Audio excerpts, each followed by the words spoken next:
आप सोचिए कि जब गोदी मीडिया के पत्रकार सुधीर चौधरी के सवाल का जवाब स्मृति ईरानी नहीं दे पाई, तो रवीश कुमार जैसा पत्रकार जब उनको बिठा लेगा इंटरव्यू लेने के लिए, तो मेरे को लगता है मैदान छोड़ मोदी और मोदी सरकार सबको भागना होगा। स्मृति ईरानी से एक पत्रकार ये पूछता है, भले ही वो पत्रकार गोदी मीडिया का है, लेकिन सही लाइन और लेंथ पर आकर जब वो सवाल पूछता है कि स्मृति ईरानी जी, जब टमाटर के रेट बढ़े तो आपके घर में टमाटरों को लेकर चर्चा तो हुई होगी, लेकिन स्मृति ईरानी इसको जवाब देती है कि अगर मैं आपसे जेल के ऊपर चर्चा कर लूं तो आप क्या करेंगे। तो यानी अगर देश के गृह मंत्री से कोई पूछ ले, स्मृति ईरानी जी, देश के गृह मंत्री भी तो तड़ी पा रहे हैं, अगर उनसे कोई जेल यात्रा पर चर्चा कर ले फिर आप क्या कहेंगी। अगर सुधीर चौधरी की जगह हम जैसा कोई व्यक्ति होता तो स्मृति ईरानी को जवाब देता, घर में क्या बनने है, हंडिया में झांकना सही है। अरे तो जब वो पर्सनल झांक रही हैं कि प्रियंका गांधी नमाज पढ़ रही हैं और राहुल गांधी फ्लाइंग किस दे रहे हैं, तो वो पर्सनल नहीं है। सुधीर चौधरी से इन्होंने तिहाड़ पे चर्चा करी। अगर मान लीजिए कि सुधीर चौधरी ये कह देता कि मैडम आप 2014 से पहले जंतर मंतर पर सिलेंडर लेकर बैठी रहती थी, तो मुझे तो लगता है उसके चाटा वाटा मार देती। सुधीर चौधरी जी जो कल तक सोच रहे थे कि सरकार की गुलामी करेंगे तो सरकार उनको अप्रिशिएट करेगी, सरकार उनकी प्रशंसा करेगी, तो ये उनकी एक गलत फहमी थी। चौधरी ने टमाटर को लेकर सवाल कर लिया, उस पर जवाब जो आपने सुना ही होगा, वीडियो वायरल है, किस तरह से देखते हैं। वीडियो वायरल नहीं है, वीडियो वायरल थी सबसे पहले तो। आपको बता दूं कि वो वीडियो अब सर्चिंग पर यूट्यूब पर भी नहीं आ रही है। आप देख लीजिए, आज मोदी सरकार के जो नेता हैं खुलेआम देश की जनता को, देश के पत्रकारों को डरा रहे हैं, धमका रहे हैं। यानी अब इस देश में वो दिन दूर नहीं जब खुलेआम डिक्टेटरशिप और तानाशाही जो है वो पेपर में भी अनाउंस हो जाएगी। ये बात मैं आपको बता दूं, जब स्मृति ईरानी से एक पत्रकार ये पूछता है, भले ही वो पत्रकार गोदी मीडिया का है, लेकिन सही लाइन और लेंथ पर आकर जब वो सवाल पूछता है कि स्मृति ईरानी जी, जब टमाटर के रेट बढ़े तो आपके घर में टमाटरों को लेकर चर्चा तो हुई होगी, लेकिन स्मृति ईरानी इसको जवाब देती है कि अगर मैं आपसे जेल के ऊपर चर्चा कर लूं तो आप क्या करेंगे। तो यानी अगर देश के गृह मंत्री से कोई पूछ ले, स्मृति ईरानी जी, देश के गृह मंत्री भी तो तड़ी पार रहे हैं, अगर उनसे कोई जेल यात्रा पर चर्चा कर ले फिर आप क्या कहेंगी। अगर सुधीर चौधरी की जगह हम जैसा कोई व्यक्ति होता तो स्मृति ईरानी को जवाब देता कि स्मृति ईरानी जी, जिस पार्टी से आप सांसद हैं उस पार्टी का गृह मंत्री भी तो तड़ी पार रहा है, उनका तड़ी पार का सफर जैसा रहा वैसा ही सफर सुधीर चौधरी का भी रहा। तो पूछ लीजिए अमित शाह जी से कि उनका सफर कैसा रहा, पता चल जाएगी आपको। और दूसरी बात ये, सारे क्रिमिनल क्या, आधे से ज्यादा क्रिमिनलों को तो भाजपा में आप ही ने भर रखा है। अगर आपको जेल का अनुभव लेना है तो अपनी पार्टी के बलात्कारी पूर्व एमएलए कुलदीप सिंह सेंगर से ले लीजिए, चिरमियानंद से ले लीजिए, नित्यानंद से ले लीजिए। और सुधीर चौधरी के साथ खड़े हैं आप, फिर इसका मतलब ये हुआ जी सुधीर चौधरी जी के साथ खड़े हैं। मैं सुधीर चौधरी के साथ खड़ा हूँ, इसलिए खड़ा हूँ क्योंकि सुधीर चौधरी ने जो सवाल किया वो बिल्कुल वाजिब किया। भाई, देश की आम जनता महंगाई से परेशान है तो नेताओं से सवाल तो किया जाना चाहिए। पर्सनल अटैक करना सही है, घर में क्या बनने है, हंडिया में झांकना सही है। अरे तो जब वो पर्सनल झांक रही हैं कि प्रियंका गांधी नमाज पढ़ रही हैं और राहुल गांधी फ्लाइंग किस दे रहे हैं, तो वो पर्सनल नहीं है, हैं?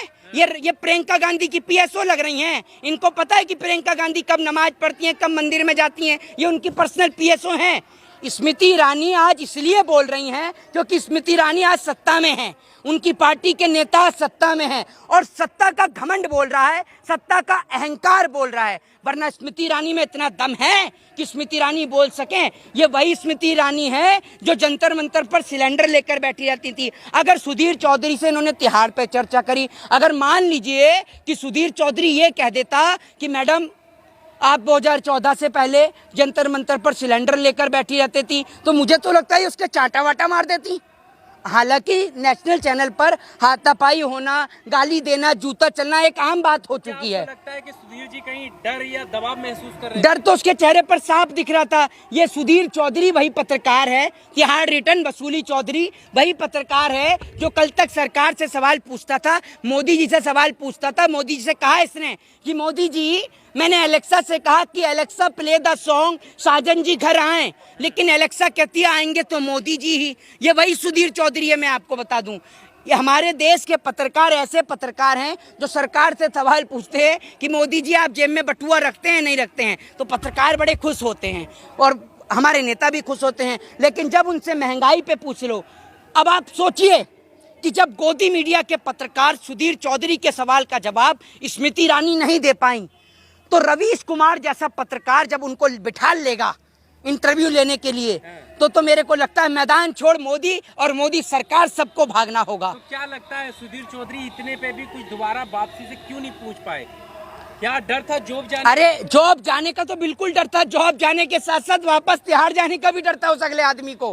कहीं ऐसा ना हो कि इसकी याददाश्त ताजा करा देते, ये भी हो सकता है, कोई बड़ी बात नहीं है। स्मृति ईरानी, जो आपको सभी को पता है कि स्मृति ईरानी क्या आप कहेंगे कि पर्सनल कमेंट कर रहे हैं, स्मृति ईरानी दूसरे पे पर्सनल कमेंट करती हैं तब उनको नहीं दिखता। अगर स्मृति ईरानी को कोई बदले में कह दे कि आपके हस्बैंड कैसे हैं, आप कहाँ से लाई, तो के लोग कहते हैं कि पर्सनल कमेंट हो जाए। स्मृति ईरानी अपनी बेटी के लिए सदन में चिल्लाती हैं लेकिन मणिपुर के लिए बेटियों के लिए नहीं चिल्लाती। तो ये तो देश के लोगों को समझना चाहिए। किसान है, बता तो दिया उसी इंटरव्यू में उन्होंने बताया। हाँ, कि उनके जो पति हैं वो भी खेती करते हैं। सारे ही खेती करने वाले भाजपा में हैं। एक वो खेती करने वाली हेमा मालिनी है जो हेलीकॉप्टर से गेहूं काटने के लिए उतरती है। एक अब नया सुन लिया स्मृति ईरानी, उसके भी पति किसान है। कल को ऐसा ना हो अमित शाह भी यही कह दे कि मेरा बेटा जैसा भी बीसीसीआई में खेती कर रहा है वो भी किसानी कर रहा है, वो वहां पर घास काटता है, पिच वही बना रहा है। कल को ये ना कह दें, यही सुनना बाकी रह जाएगा फिर देश में, और बचेगा ही क्या?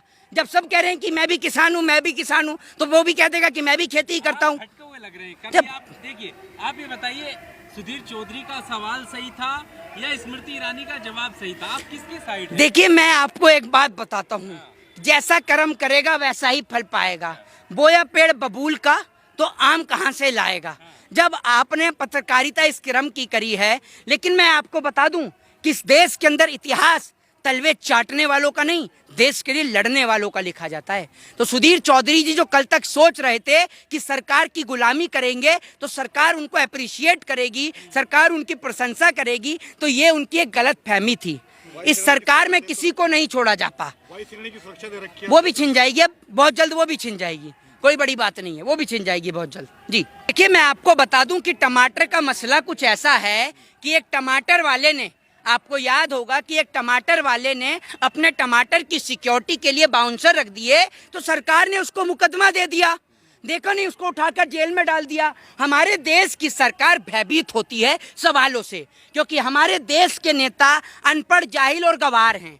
हम उस देश में रहते हैं जिस देश में राफेल की फाइल गुम हो जाती है, जिस देश में बड़े बड़े उद्योगपतियों की फाइल गुम हो जाती है, लेकिन हमारे देश में किसान की फाइल गुम नहीं होती है। अभी आपने देखा होगा कि भक्तों के सुपरस्टार सनी देओल, उनके ऊपर करोड़ों रुपए का बैंक का कर्जा है और बैंक अब उनके घर को भी नीलाम करने वाला है। अब आप फिल्म चल गई या कुछ भी चले वो बात एक अलग है, लेकिन आप देख लीजिए ये भाजपा के सांसद